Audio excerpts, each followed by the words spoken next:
All right, welcome everybody to session number 2, Morning Blessings and 32 Paths.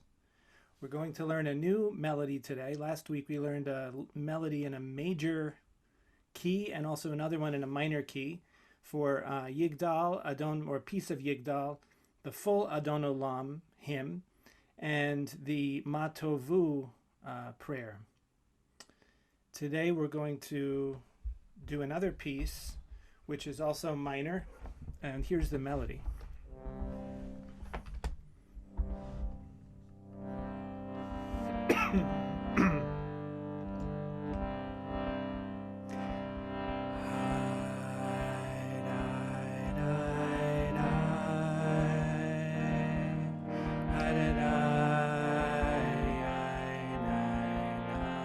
Very simple, that's the beginning.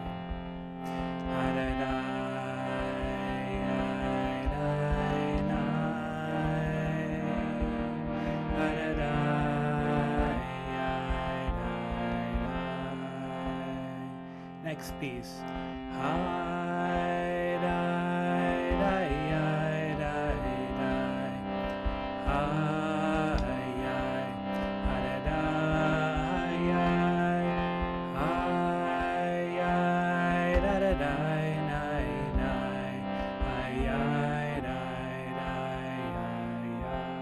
That's it. That's the whole thing. We'll do the second part.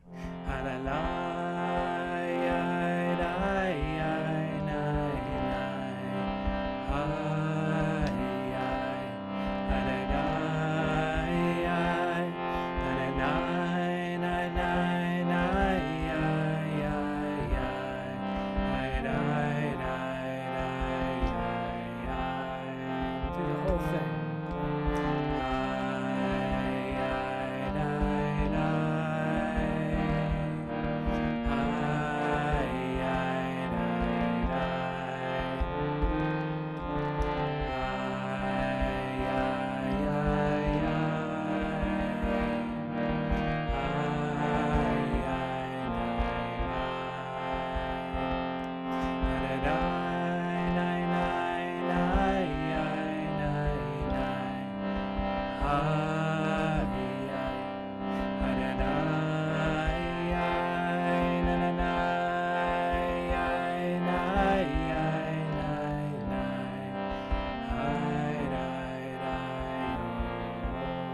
Let's sing one more time.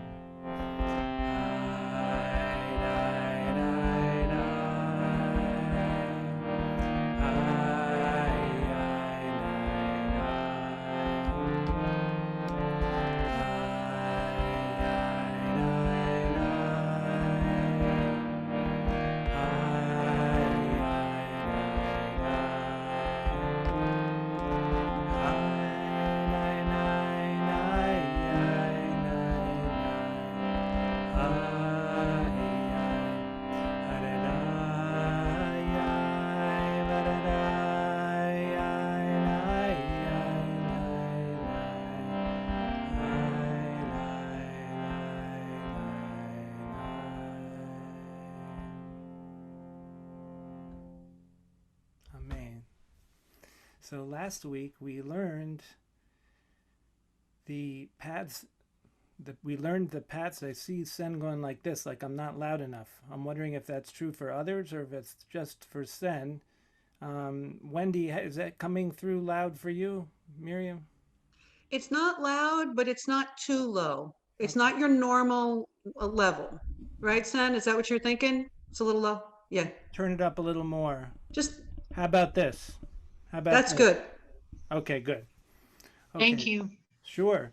So we did Keter, which is the first sphere of the tree of life, representing the simple unity of reality. There's one reality. That's it. Uh, very simple. It's very esoteric, but also very factual. Also, not something we have to go anywhere or learn anything. It's just recognizing the obvious. Here is reality.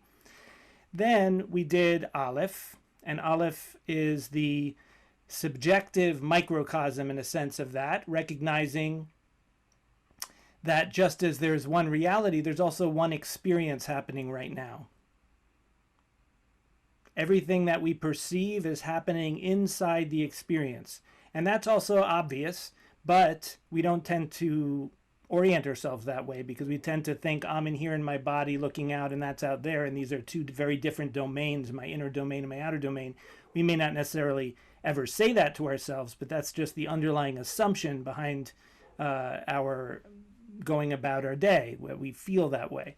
When we bring to mind the simple fact that everything going on in our experience is literally in our experience, that it's all happening inside this, whatever it is, we don't really know what it is, but we know that whatever it is, that's where it's happening. It's happening in the field of awareness. Then that changes our perspective a little bit. It's a subtle shift, but it changes the way we see the world when we recognize that our perception of it is literally happening inside of our consciousness. There's a correlation, in a sense, between the abstract recognition of the one reality and the inner recognition of one experience happening. And so that's the connection between Keter and Aleph that we're brought to when we do the invocation. You can use the hands to touch the crown of the head and imagine Keter at the crown. Those who have learned the level 3 also imagine Keter above the head. We have 2 different Keters. Those who haven't learned that yet will learn about how we're also visualizing the Sefirot outside the body as well as inside the body. So there are 2 of each one, except for Malchut, which actually has 3. Then we come to Malchut second, which Malchut is normally pictured as the 10th Sefirah, but in the Sefer Yetzirah, as brought out by Rabbi Aryeh Kaplan, Aleph HaShalom, he brings out how the original Sefer Yetzirah version of the Tree of Life pictures Malchut as number 2, which also works because Malchut represents the world and number 2 is duality. So the oneness of Keter manifests in the duality or multiplicity of the world. And so we visualize when we chant the number 2, which is Shtayim, we visualize Malchut at the feet. We then move on. Again, those who learned level 3 will visualize a second Malchut a few feet below the body. Then we bring in the visualization of the letter Bet, which represents, by its shape, we have sort of an inner and an outer, and it represents the idea of house, of enclosure, and the midah of hospitality in the outer sense, living that value in life, but also in the inner sense of welcoming, being a hospitable space of consciousness to welcome the moment as it is.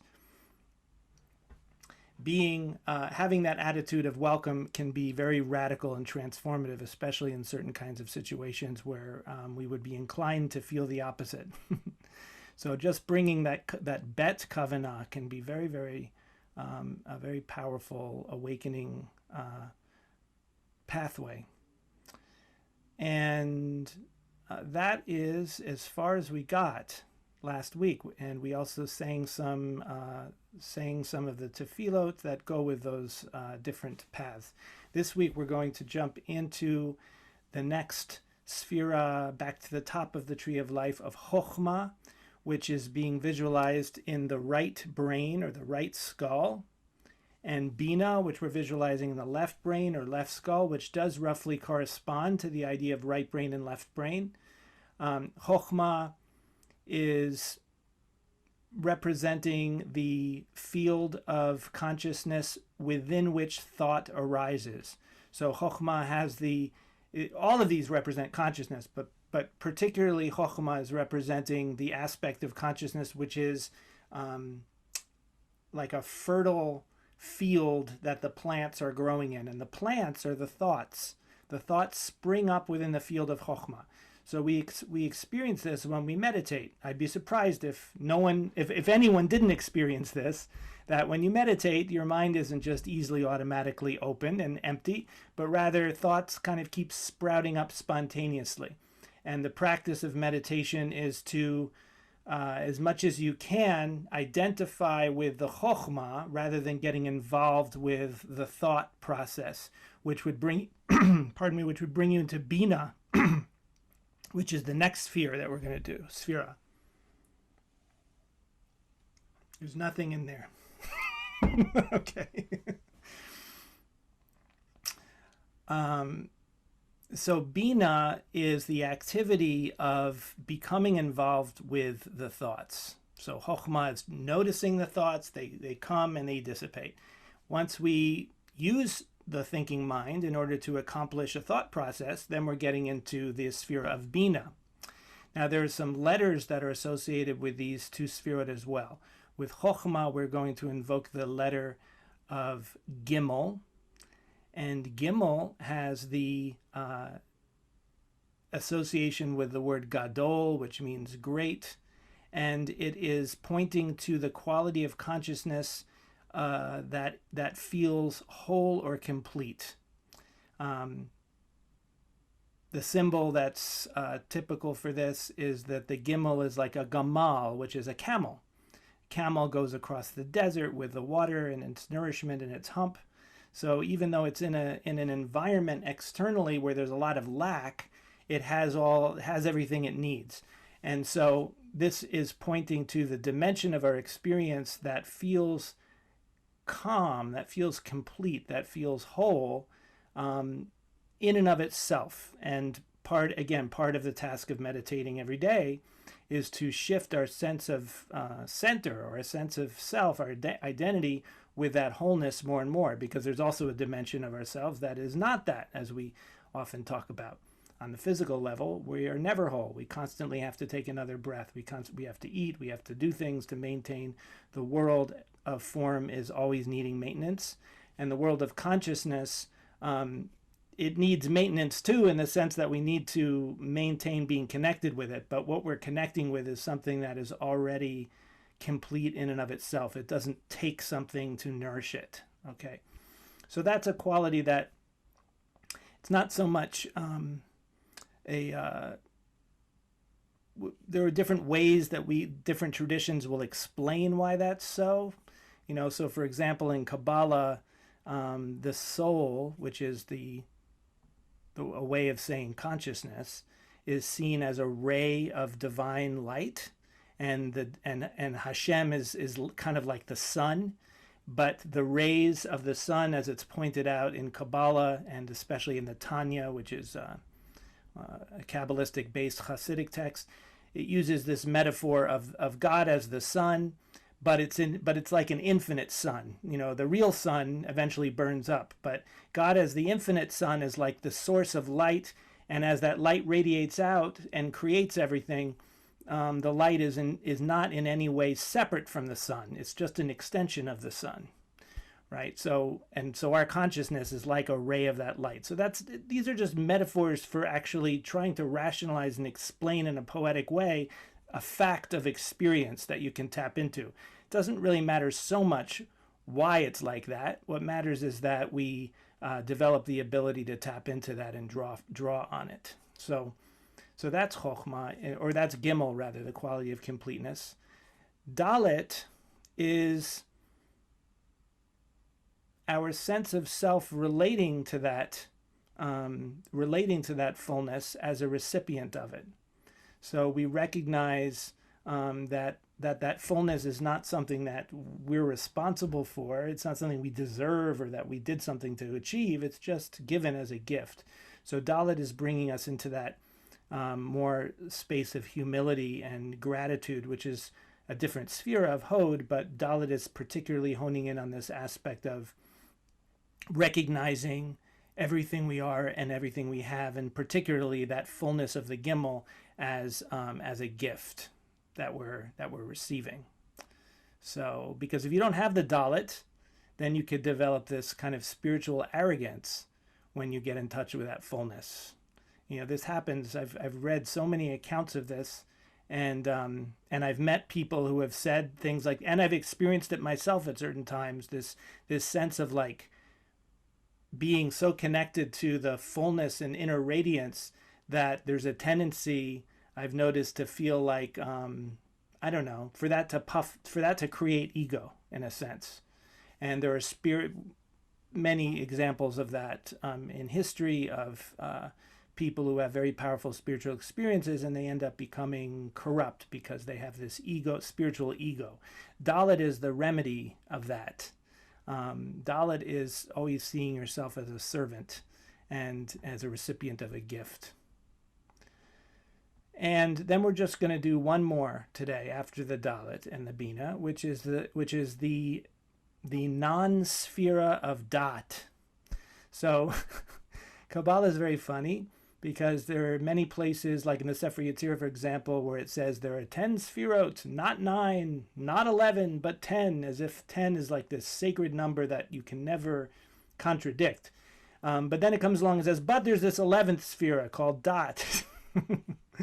And so this is dealt with in different ways and different manifestations of Kabbalah. But anyway, there's the idea of Dot is that it represents the connection of the upper sphere of consciousness, Keter, Chochmah, Bina, with the rest of our being. In the practical sense, this means that we are using our Chochmah and our Bina, our awareness, and our deep thinking, our deep contemplation that's informed by that awareness, as opposed to just meandering, wandering, mechanical thoughts. And we use those powers to really be intentional and connected to what we are feeling and what we're doing and what we're saying. There's a connection between the upper consciousness and the rest of our being and how we live in the world. So that connection is emphasized in so many different ways. One way is in the Kabbalistic formula that says L'shem yichud kudshabrichu ushechinte, to connect the transcendent and the immanent, to make it one. Everything is one, but we don't tend to act like that. So we have to kind of forge that unity, as Martin Buber said. That Judaism is it's first of all about recognizing the unity, but then it's about forging the unity in ourselves and ultimately in the world, which is what the whole messianic idea is, that one day we human beings will be able to get ourselves together enough to create actual peace and justice in the world. So those are what we'll do today, and I'm going to share the screen and we'll look at the particular tefillot that and kavanot that we'll be adding today. Okay, so this is what we've done already: Keter and Aleph, Malchut, and Bet. And here's some new things. By the way, thank you everybody who told me mistakes that were in these. I think I've corrected them all. I'm sure there'll be more. So it's helpful when you tell me. So here's Chochmah. It's a sphere of dark blue, ocean colors, has this, using the symbolism of water in the right skull. And here is the Kavanah phrase that I'll be chanting: filling and transcending all form. So this is meaning consciousness, that it is fully connected to everything we're perceiving in the moment, but it's also beyond all that. You take everything away and the consciousness is still there. And the number, the enumeration, Shalosh, and then we will all chant water from spirit. This is again the Sefer Yetzirah text that enumerates the sphirot according to these symbols. Mayim is our symbol. Water is the symbol at this point. So we all chant Mayim Ruach. Then I will begin to chant the blessing, the unification kavanah, L'shem yichud kudshabrichu, for the sake of the unification of Kudshabrichu, which means the transcendent, often pictured as masculine aspect of the divine, but it doesn't literally mean masculine. And then I'm going to say this bracha, which is a morning blessing. And, when we practice these at night, we're doing it for the sake of learning. I already said this blessing this morning. I think maybe what I'll do is I won't say it literally. I'll say Baruch Atah Hashem instead of using the name Adonai. And this blessing says, Asher Yatzar et ha'adam bechokhmah, who has formed us with, or formed the human being with chokhmah, with wisdom. So it's literally a bracha for chokhmah. And then it refers to the physical body, uvaravo, and is created within the body, nikavim, nikavim, chalolim, chalolim. The repeating of the words is like a Hebrew idiom that just means a lot of them. So in English, we would say many openings and passages or cavities. This bracha is longer than this, but we're going to do, in this particular version of the morning blessings in the 32 paths, I've split up some of the blessings to say them in two different places so that they correspond to the paths in a particular way. So I just wanted to let you know that if you're up for it, it would be good to just be aware of what the original blessings are in the liturgy. So some of you have a Siddur already. If you don't, I'm recommending everybody gets the Art Scroll Ashkenaz Siddur, not because it's like the best, but just because I think I want to make a choice, because that way eventually we'll all have it, we'll be able to use it and say what will be on the same page, literally. I like the Sephard one much better, actually, but the problem with the Sephard is that there are a lot of very common prayers in it that in which the wording is different from 99% of the synagogues in the United States. So I just feel like it's not as useful to do that. If you want to get the Sephard one also because you're hardcore and you want to have both, then that's great. But I'll be referring to page numbers in this. So if you have that, then the Asher Yatzar blessing that we're looking at right now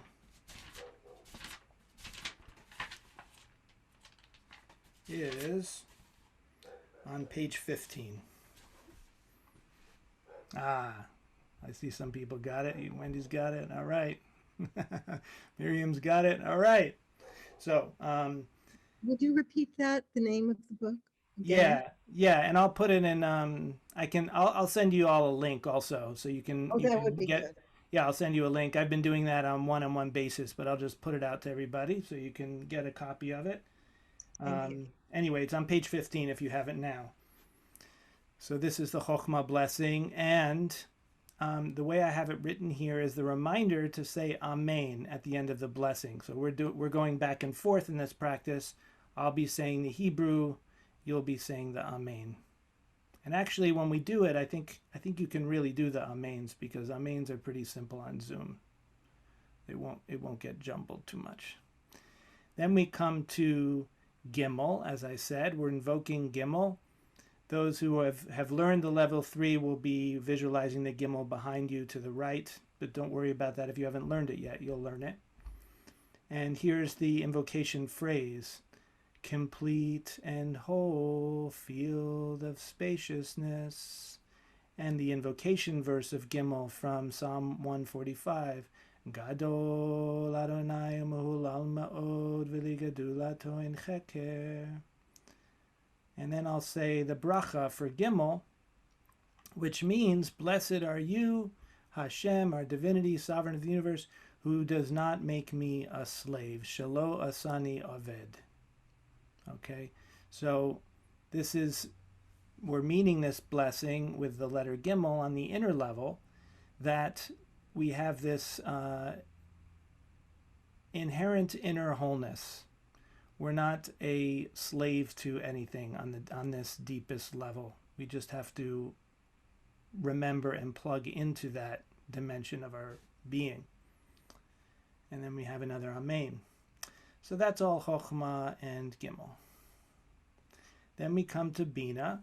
We visualize Bina in the left skull, fiery yellow green light left skull. We can use our hands when we come to each one. And the Bina invocation: may our thoughts be wise and discerning. Some of you are used to these from before, and I've changed some of them because they were in a different context before, so I've tried to make them each stand alone now. Before they were in a different kind of flow. So this is the kavanah, is that our thinking mind is focused, penetrating, intentional, as opposed to wandering, meandering, mechanical, and stupid. So that's the kavanah for Bina. And the symbol of Bina here, the symbol of the thinking mind, is fire. Eshmei Mayim. We will chant this together to invoke the fire. This line I say here, Ushechinte, is completing the Kavanah of unification. So it's hearkening back to here where I said, let's see, where is it? Here it is. L'shem yichud kud shabrichu, for the sake of the unification of the transcendent one. And this is the completion of that. And it's Shekhinah, the immanent presence. And so again, that's pictured as the unification of the right and left sides of the brain, Chokhmah and Bina, consciousness and thought. And the blessing for Bina, Baruch atah Hashem Elokeinu melech haolam asher natan lasek ve'vina. This Vina is Bina. In Hebrew, sometimes the letter B, which is bet, is a V sound, whether it has a dot in it or not. But you can see the word here in Hebrew. It's the same Bina. It means who gives the heart understanding to distinguish between the day and the night. And that's the whole role of thought. Thought is all about making distinctions, discerning between this and that, whereas the role of Chokhmah, consciousness, is to simply take in the fullness of what is, not to make distinctions. And we have both of them. That's Chokhmah and Bina. By the way, this word lasechvi is a strange word. It can mean heart, but it can also mean rooster. So like the rooster knows when it's morning and crows, the original alarm clock. So some translations will say rooster. Then we have an amen. And the letter dalet, as I talked about, recognizing that all comes as grace. May we recognize that all is grace. And the invocation verse for dalet, dor lador. And the blessing for dalet. This blessing is one that we were just working with recently in the other group, She'asa li kol tzorki, who provides for all of my needs. That's the blessing of acknowledging grace. Okay, now we're coming to the final piece, the sphere of dot. Right, bringing hands together. By the way, a little word about bringing hands together. This is not a typical Jewish move. And so it may feel kind of weird to do that. We know that, of course, this is a Christian gesture, but it's also a gesture in many different Asian traditions, as we know. However, I heard from a very, very black hat Orthodox Rav in Miami, in a Miami yeshiva, that Jews used to do this. It got dropped because there were many practices in Judaism that got dropped when they became Christian. But there's a hint in the Torah about actually doing that with your hands, where in the 10 plagues, where there is the I believe it's hail. It's either hail or locusts. And the Pharaoh is pleading with Moshe to stop the hail or the locust, whichever one. And it says that Moses went out of the city and raised his hands. But the way it's phrased is the verb of raising is like in the plural, like as if he's raising hands, more than one hand. But then it says hand in the singular. And his theory on this was that it was raising two hands as one, meaning putting your palms together. So that's my little justification for this move, which to me feels very prayerful. There also is a traditional Jewish practice of bringing hands together like this, one hand, one palm on top of the other, and bringing the hands to the heart during the Amidah and some of the other prayers too. There's actually an old halacha, which I don't think is really observed, but there are some texts that describe you doing that during the Birkat Hamazon, which is the blessing after the meal. Anyway, so just a little trivia there. Rabbi, isn't kneeling one of the things that Jews formerly did but stopped because Christians started to kneel? Absolutely. And there are groups, there are actually Jewish groups who are trying to institute kneeling And also, not just the kneeling, but there are things in the prayers that really were originally like what Muslims do, going all the way down into prostration. Like during the Amidah, for example, we say Baruch Atah, and we bend knees and we bow. That's kind of a shortened, westernized version of what it originally was. So there are folks, you can actually go on YouTube and see these like cool, like very, I don't know, kind of Arab looking type Jews, like Jews who are very into the Eastern roots as opposed to what it became very Western. And they demonstrate Shemona Esrei davened in that way. Jews, Ashkenazi Jews get arthritis. I speak for myself. Get what? I get arthritis. Oh, Ashkenazi yes. Well, Jews, there's that. I speak for myself. Well, there's. Ashkenazi Jews still do it on Yom Kippur during Aleinu. That's right. Actually bowing and touching their head to the floor, at least in my synagogue. Yeah, so that's like the one place where it's been preserved. Also on Rosh Hashanah, although in many places that's been dropped too, and it's only on Yom Kippur. But anyway, yes, all of that is true. The great Aleinu.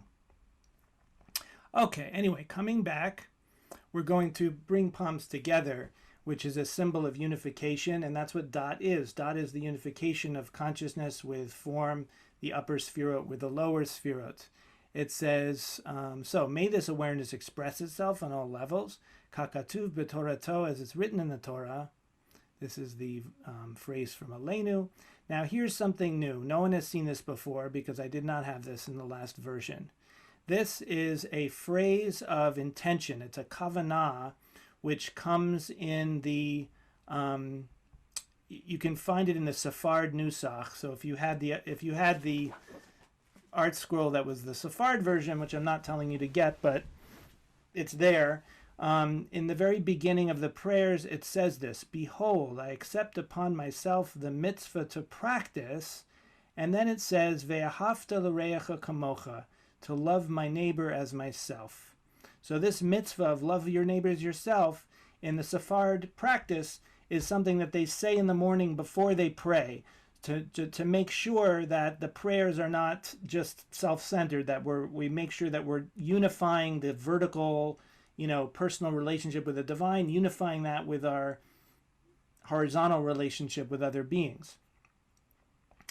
What I really love that, and so what I've done is I've put that, I've expanded on that a little bit. I've put this phrase a few times before some of the mitzvot that actually come in the practice. And this is the first one. It says, "V'yadata hayom," you shall know today. Now, this is my chidush. This is not, I don't know that anybody has ever, there might be, but I just don't know if anyone has ever seen this particular phrase as a mitzvah before. But to me, this is the mitzvah of being present. This is Torah of Awakening source in the Torah right here. V'yadata hayom. So, Hareini mikabel et mitzvata seyshel v'yadata hayom. That we're ready and prepared to do this mitzvah of becoming present, bringing consciousness into connection with the moment. And this, as you can see, I put the transliteration really big here because we're going to sing this. And this is the melody we did at the beginning of the class. So I'll show you how it goes.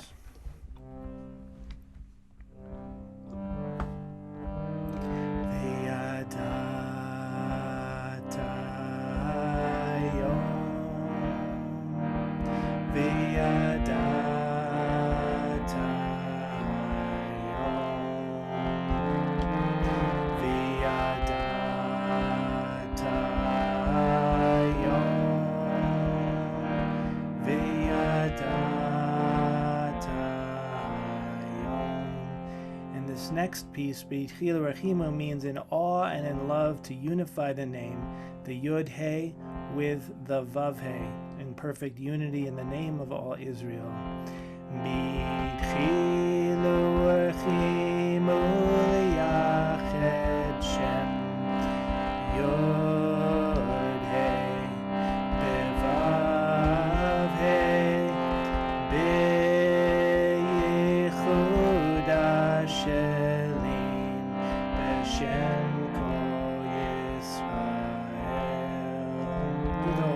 third time. V'yadata hayom,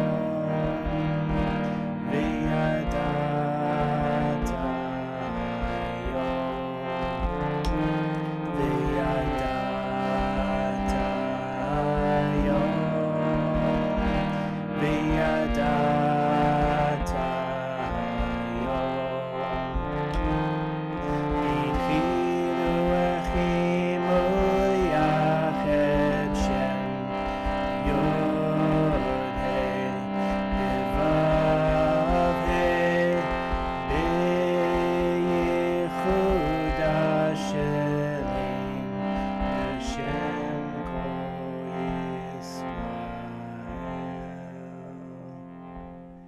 And that concludes the point to which we will arrive at the end of the practice for this week.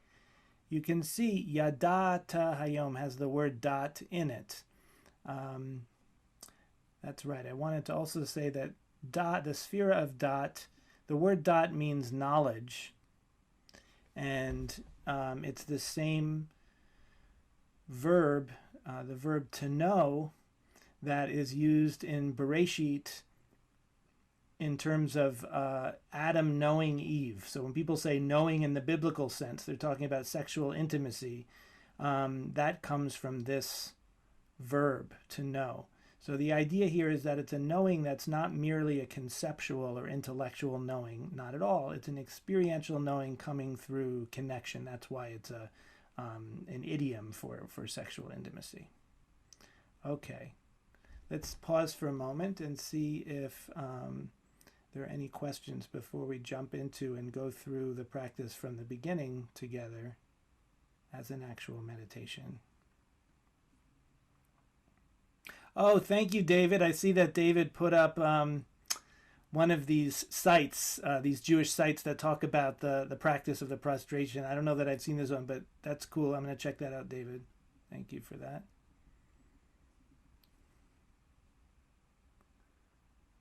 Okay. Anybody? Oh, Miriam, yes? Yeah, that last, I don't, you don't have it on the screen now, but that last sentence you said with b'dechilu, Mm-hmm. B'dechilu. b'dechilu. Is this, where is this in the davening? It comes at a lot of places in the davening. Do you have the art scroll there? Yeah. Oh, okay. Well, one place. So there's it's when the tzitzit are put on. It's there. The That's talit why actually. I don't know it. Oh yeah, yeah, and it's also in tefillin. Well, you didn't know it from there either, but you would know it from Baruch She'amar. Comes before Baruch She'amar as well. Oh, okay.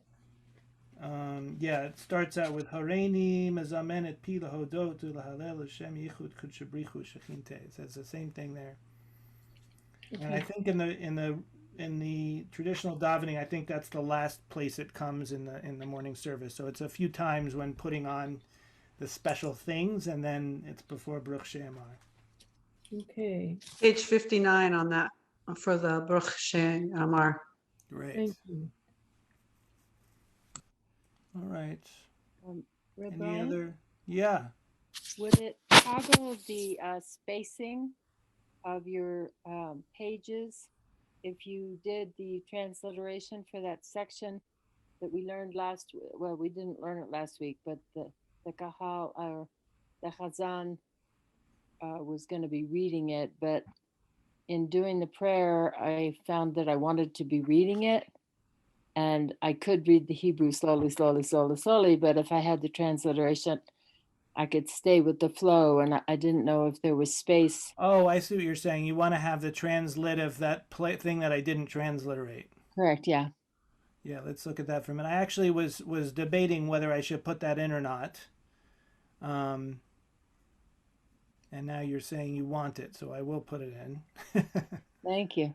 Let's see where it is, because I did most of it as translate, but there was a one passage that was a little longer. Where are you? Okay, I'm a little lost here. Hold on a minute. Let me get it a little smaller.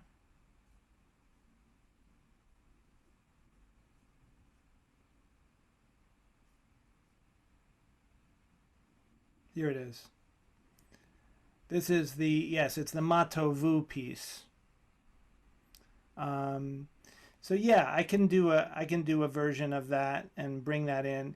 I'll tell you the reason why I didn't. I figured that these longer passages that are in the practice, that at this in when we do it together, I'll be saying them. When you do them on your own, I figured, you know, probably everybody is on the path of learning Hebrew if you don't know it yet. So it might be good to not have it all transliterated. But and also if I do that, then it's going to bring this page into this page a little bit, and then we'll have mostly a blank page. So that was the other reason I didn't do it. But you know what? I'm happy to make a version of that, and I can post it there, and then folks can use it or not use it. We can kind of do it both ways. I'm not sure how many times that sort of thing is going to come up, but I'm happy to make both versions of it. Yes, Wendy. Just a quick question about the Matovu section, Yeah. because we had learned that chant of Matovu kind of in a minor that we've been doing for a while. Is there a reason why you changed the tune of that from the Matovu Ohalecha Ohalecha Oh, right. Mishkelotecha? That Oh, one? right. Is I there any think- reason you changed it? No. Well, yes. The reason is that that I figured people would know the common Matovu one, and there were so few things that were common in this that I figured that might be nice. But the other reason is I forgot about that. I actually sing that one every morning because for some reason you did it so many times, it sticks in my head. And so I'm singing that version, and this is totally throwing me off because it's so Okay. different. Interesting. Well, But so in the long run, okay, meaning like 10 years from now, 15 years from now, hopefully this practice gets practiced in a number of different contexts, and people can use all kinds of different melodies for these things. That the melodies don't have to be codified, you know, they really should Right. be. There's Right. different ways that's part of how the beauty of traditional davening is that different people leading it will use different melodies, and I think that's cool. But I'm just going to make myself a note about it to check out that melody because I actually forgot about it. I know it wasn't that long ago, but yeah, it was very recent, and it's actually a really lovely, haunting melody, thank I you. agree. Okay, right? cool. It's a lovely melody. Okay, well, I'm going to do the standard one tonight because I have to go back over that melody and relearn it to myself. But I can certainly bring that one in too. Matovu Tovu ohalecha Chaya Yaakov Mishkenotecha Israel. Now I remember, yeah. Okay, done. Let's Thank do you. it. We'll do it next time, I promise. I'll go over it to myself. Okay. All right, are we ready to come into it? Anybody else? Yeah, we better come into it because we have 15 minutes left.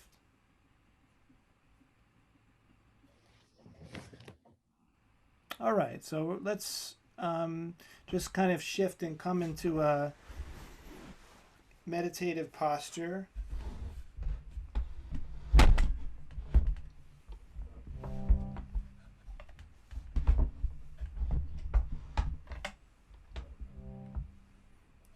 Okay.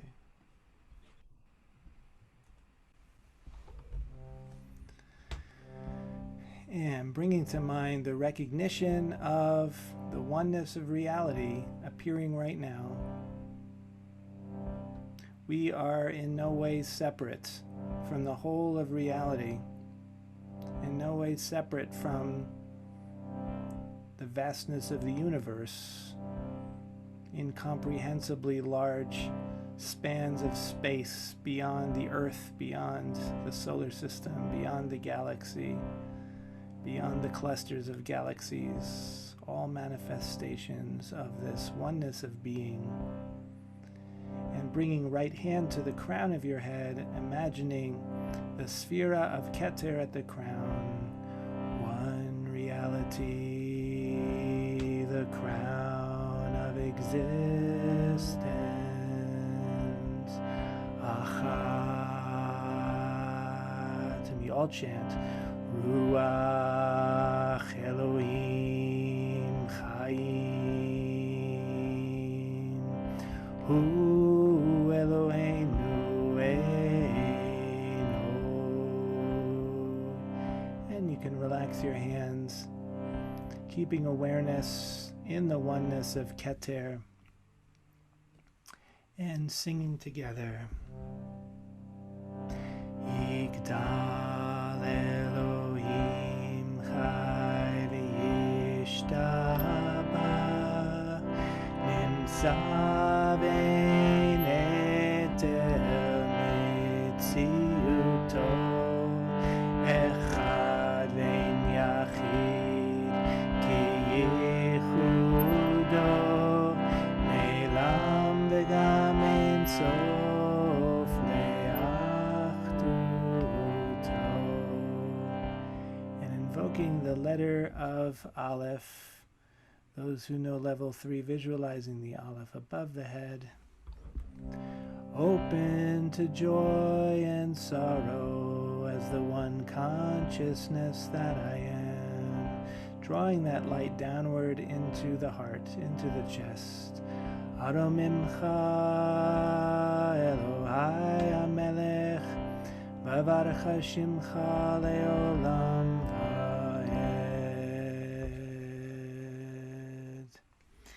Ein lo demut haguf ve'ein o guf lo la'aroch elav kedushato kadmon lechol davar asher nivra rishon ve'ein reshit le'reshito.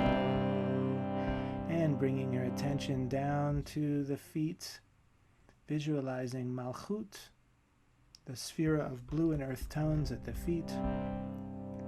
Your presence dwells as the essence of all things.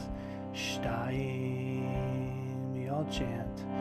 Ruach me ruach. Emet malkeinu efesulato.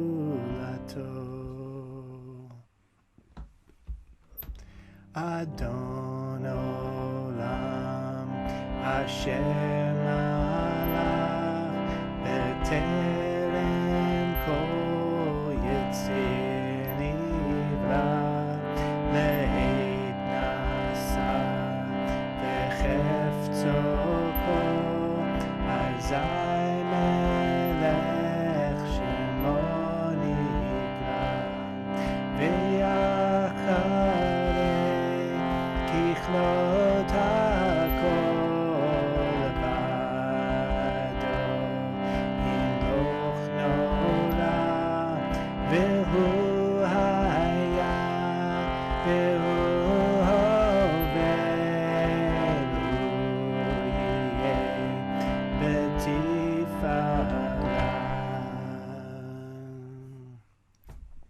v'hu echad ve'ein sheni ve'amshir lo le'achira b'li reshit b'li tachlit ve'lo ha'oz ve'hamisra v'hu eiri v'chai gola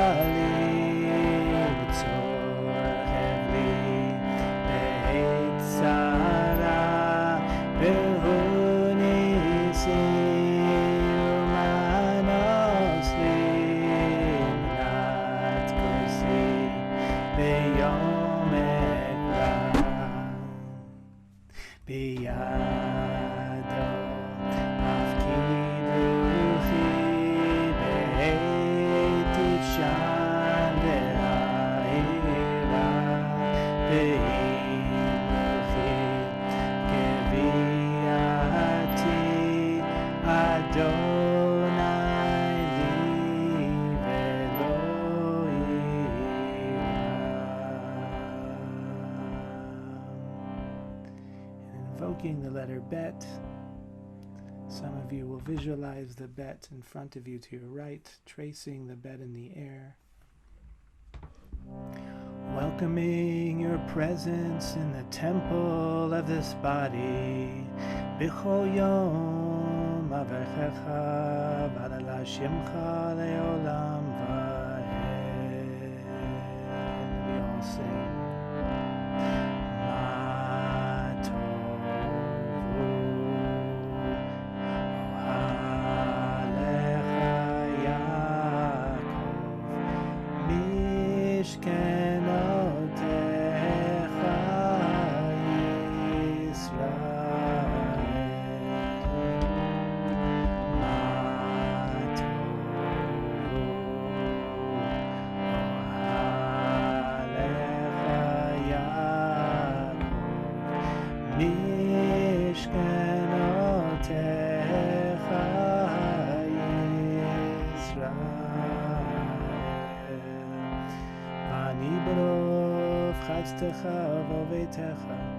אשתחווה אליך על קודשך ביראתך. אדוני אהבתי מאוד ביתך ומקום משכן כבודך. ואני אשתחווה ואכרע עברך לפני אדוני עושי.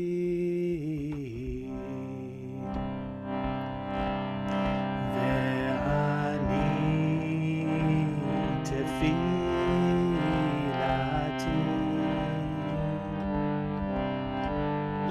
לך אדוני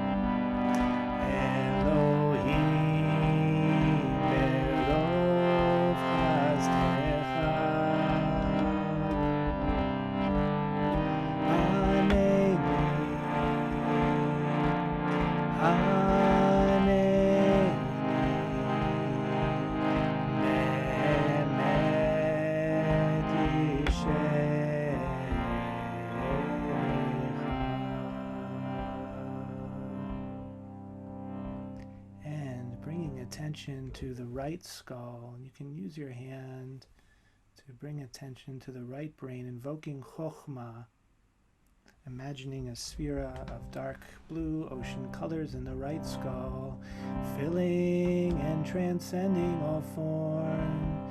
Shalosh, and we all chant, Mai Meruach,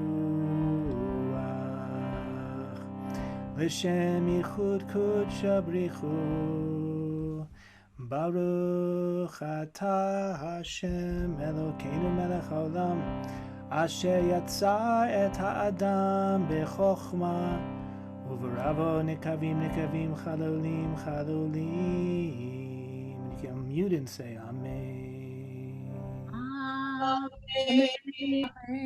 Amen. All right. And invoking Gimel.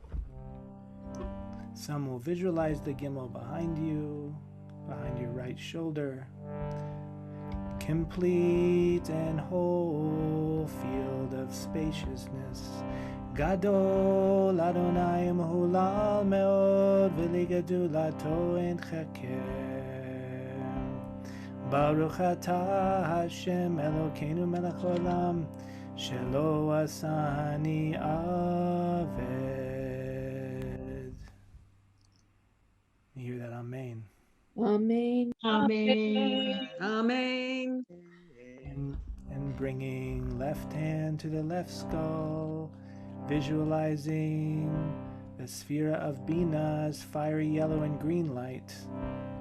May our thoughts be wise and understanding. Arba, we all chant, Eshmei Mayim, Ushechinte, Baruch atah Hashem Elokeinu melech haolam Asher natan lasek vivina lehavchin ben yom uvein laila. We chant Amen. Amen. Amen. And bringing hands together.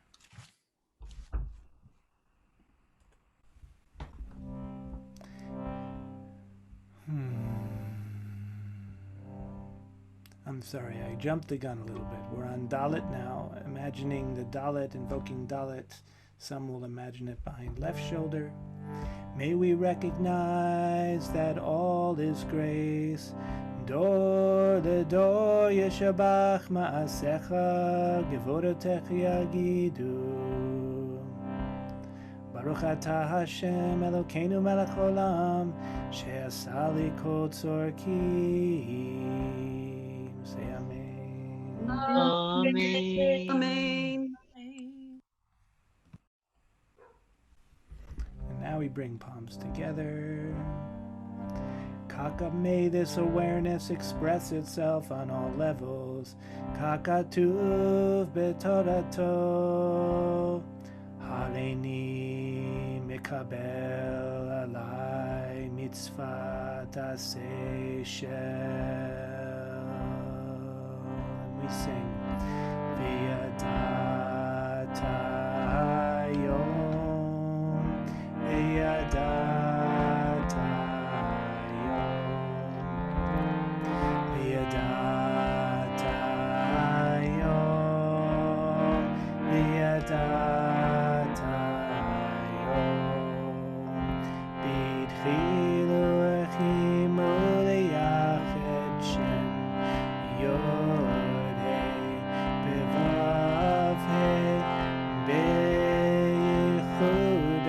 Shalim Hashem Kol Yisrael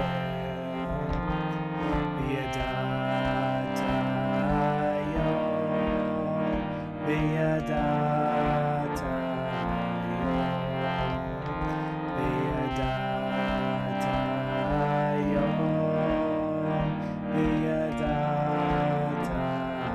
Yom B'tchilu echimu liyachet Shem Yod Hei Bevav Hei B'yichud HaShalim B'Shem Kol Yisrael. And let's just relax the hands, let the eyes close or be unfocused, and come into silence just for a minute because we're at the end of the class time. But we can just meditate in a very simple way, resting in the spaciousness of consciousness, receiving the moment, resting awareness in the breathing. And we'll sit for a minute.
Amen. It was wonderful to be with you all tonight. Thank you so much for tuning in. Baruch Hashem. And I hope you enjoyed the practice. We will practice up to the point that we've learned at our next session on Friday.